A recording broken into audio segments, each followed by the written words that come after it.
Ka-farmers, ginagawa nyo rin ba ang alogin ang mga sanga at bulaklak ng inyong mga mangga? Nakakatulong kaya ito o baka naman may masamang epekto? Let's find out! Welcome back sa Farmer's Choice Agri.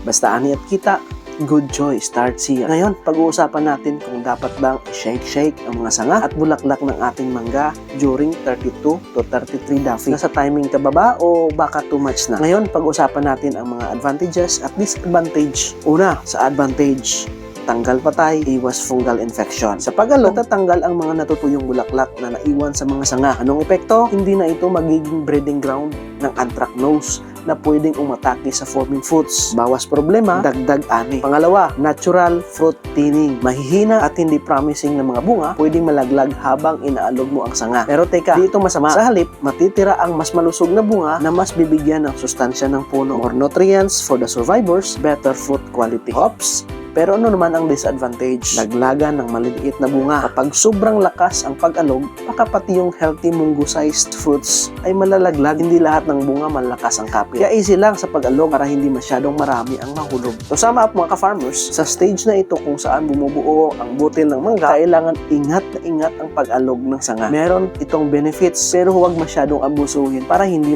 madala ang bunga. Timing is everything mga ka-farmers. Ikaw ka-farmers, ginagawa mo rin ba ang alogin ang sanga sa ganitong stage ng puno ng mangga? I-share nyo naman ang inyong experience sa comments. At syempre, huwag kalimutan mag-like, follow at share ng ating page, Farmer's Choice Agri. Lagi kaming may astig na farming tips na sigurado magpapadagdag ng ani at kita. Dito sa Farmer's Choice Agri, basta ani at kita, good choice starts here. Shout out sa lahat ng mga ka-farmers na nag-share ng ating videos. Malaking tulong kayo sa ating farming community. Sama-sama nating binubuo ang masaganang ani para sa lahat. Happy farming mga ka-farmers!